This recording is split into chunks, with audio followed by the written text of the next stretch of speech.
Arturas Karnišovas, and Donnie Nelson, and a bunch of people, and they had an unbelievably, emotional experience and loved it, and we had a good time afterwards, and so they wish they knew they had to go back. Anyways, so we'd like to open up for questions. Yeah. Just put your hand up and I'll repeat the question so everyone can hear. In the back corner.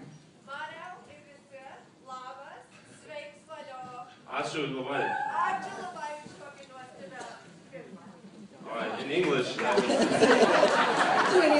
nice. She said thank you very much for a great film. The next question right here. Great film, fantastic. Congratulations to everybody. How did basketball become so beloved in Lithuania? So the question is, how did basketball become so revealed in Lithuania? It's a very good question. It dates back to the pre-World War II times, the 1930s, and those European championships, and the guy Frank Lubin, which you could have a whole movie about him. He was a Lithuanian American who went back to kind of find his roots, and he was basketball player. He was on the 1936 U.S. gold medal team that played in Berlin, and then he went to Lithuania just to kind of find his roots and teach basketball. And he played on 1937 and 39 European championship teams. In 39, actually hosted it in Lithuania, and they won, and that really planted the seeds of the love of this game. And then, boom, then the war started, and the country was taken over. But during the Soviet times, basketball was always a source of pride and hope, and always a part of the culture. And as you saw, it remained. Basketball was really a thread through their whole independence movement, and now after their independence, moving the country forward. So it's really, since the 1930s, really, the seed was planted, and it's never stopped really. One right here. Thanks for such a triumphant film. That was amazing.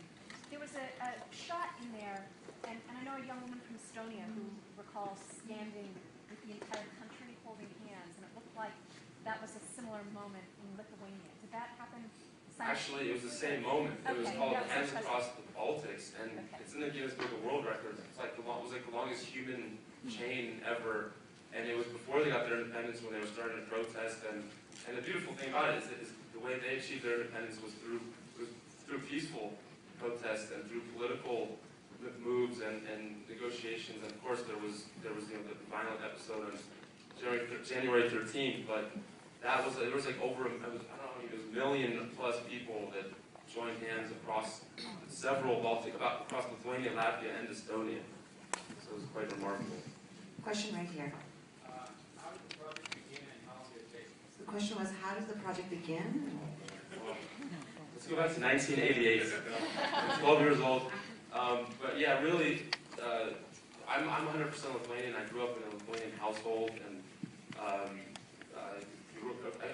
I went to Lithuanian Saturday school and spoke the language at home, and it was always a part of my culture. In the 1988 Olympics, when the Soviet Union won and beat the United States, and it was a big upset.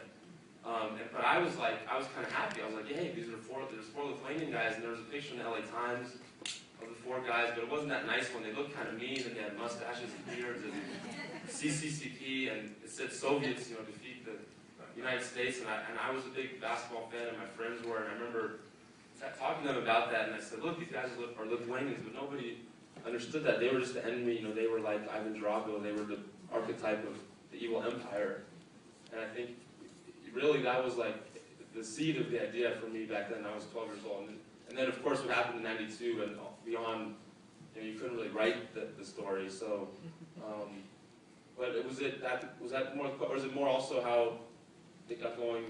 Yeah, the movie itself too. Yeah. So, about 3 years ago, I met John. John had just produced one of the 30 for 30 films, the Raiders, directed by Ice Cube, and we got put together through a mutual friend, and I'd been kicking around a few ideas, and I might have had a little self-doubt whether people would accept this story, because to me, of course, in Lithuanians, it's like part of our blood. I didn't know if people would care about this little country. I started talking to my, guys like John, and they were like, "Oh my God, this is very universal." And he knew all the guys, he knew the story, and so it was a great partnership. And then we went out and raised the money, but it was a long shoot, 2.5 years of shooting, and yeah, now we're here. Gentleman in front. Has the quality of the videotape deteriorated so bad in the last 20 years? Because so much of that footage is so grainy. So you have to talk about the grainy footage, the archival footage.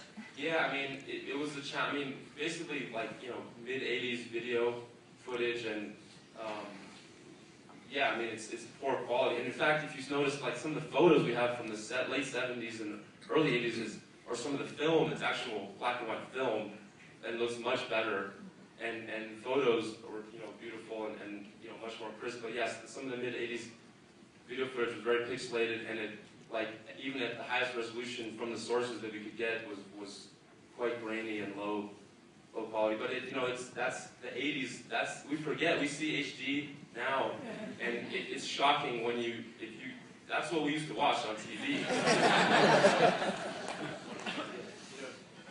There was a challenge, among other things, getting footage. That Lithuania Unified Team meeting was not televised in the United States or North America. So it's not like now where NBC televises every game. We had to kind of go on, as we call, like, international scavenger hunt to find a lot of these games. You can't call, like, NFL Films and say, you know, get me that CSKA Moscow Kaunas game from '87. So it was a real challenge. Also, a lot of this stuff was obviously meant for 4:3 screen, not a HD movie screen. So. Woman in the middle here. First of all, I want to congratulate you on your ability to get these people to reveal so much about themselves. And that's sort of what the question I had for you. What was that process like, the dance back and forth? Were they really wanting to talk about this, or did you have to woo them? How did it work? Well, yeah, I'm sorry. So the question was about the people you interviewed and how they opened up, and if you could just share a little bit about the process there. Yeah, it's a very good question, and it was a challenge. And I don't know how many Eastern Europeans you know, but we're kind of stoic, and you know, we don't wear our emotions on our sleeves.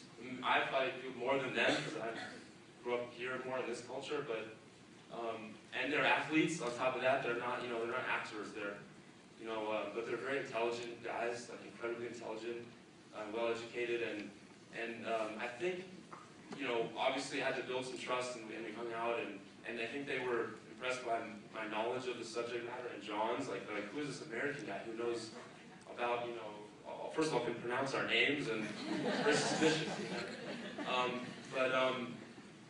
Another interesting thing is I think that they've been approached in Lithuania by a lot of media and a lot of sources, but they don't open up much to them because the media out there can be sort of exploitative and sensationalist, and so they're very quiet, and you never see them talking in depth about any of this stuff. And I think it was lucky, or it was just fate or something that me as a Lithuanian but American and an outsider, that they were willing to open up a little more to me than they do even at home in their own media, and they trusted me. And you know, I don't know. I don't have an answer, but I was surprised. I was surprised because I was very nervous that they would not. But once we got going, then they really were happy to share the stories and the emotions. And you know, I was like, it was hard for me. I would get emotional too. Woman back there. How hard was it to get the materials to put it all together? So the question was, how hard was it to get the materials to put it all together? It was a massive challenge. I mean, we spent a lot of time in the Lithuanian National Archive looking through old Soviet film reels.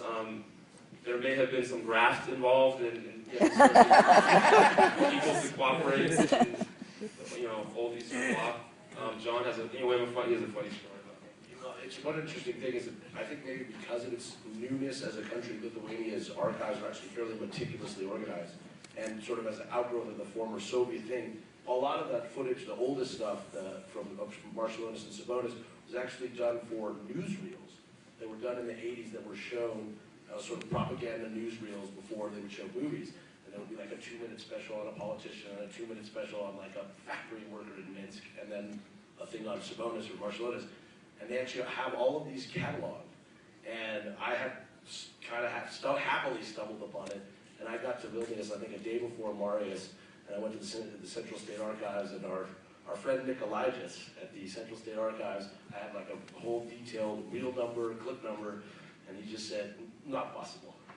4 months. We're going to have to wait 4 months. So then our co-producer, Linas, went in, I can't say what happened. There was an exchange. Oh yes, come back tomorrow. It might have been $100 involved in that, or more. In the orange. Was it a choice to have the Lithuanian people speak in that language, and then the Russian player I noticed spoke English? Thought that was interesting. This was a question about their choice of using Lithuanian and Russian in the film. Yeah, yes, we actually started out and shot a couple interviews with Sharunas Marshallonis and one of the other guys in English. And they speak fluent English, basically, especially Sharunas and Sabonis, who spent time in America. But I could tell that they were nervous. They were more nervous speaking in English and they weren't opening up. So it goes back to that last question, actually, about opening up. They were a little more reserved. And the stories were coming out, but I felt like it was a little more of a struggle. And John and I had an executive decision, and we said, we've got to just let these guys be comfortable and talk in Lithuanian. And I think, luckily, that helped. And then the guy, Alexander Volkov, he's actually Ukrainian, not Russian. And, we felt like he was pretty comfortable in English. And we asked him, we said, what would you prefer? And he said English is fine, and so we did that one in English. But I think it was ultimately a good decision to do our main guys in Lithuanian because they were more comfortable. Gentleman right there. Did the Grateful Dead give you money for the film? So the question was, did the Grateful Dead give them money for the film?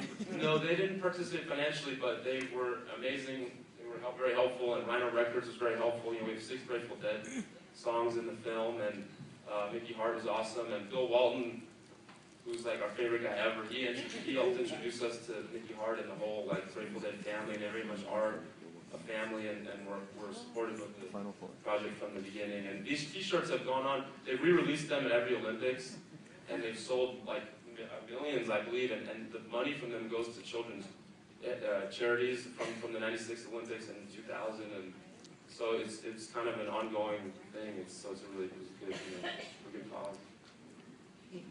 In the very back corner.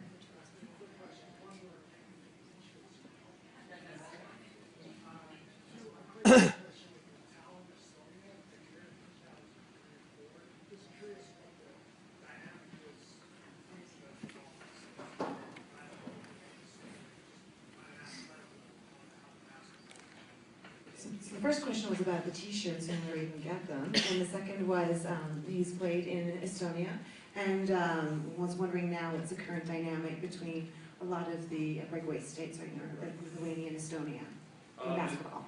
The T-shirt question, it's actually in the works right now, and just keep an eye on we have a Facebook page and a website, theotherdreamteam.com, so that'll be coming soon. And then regarding Estonia and the dynamic between the Baltic states, they're very much friends. They went through the same experiences. They both suffered tremendously in Tsarist Russian times, then in World War II. World War II. So they have a very common experience, and diplomatically, they're all, very, very friendly. But what about competitively in basketball? Well, when it comes to the basketball court, well, those guys can't really hang with Lithuanians.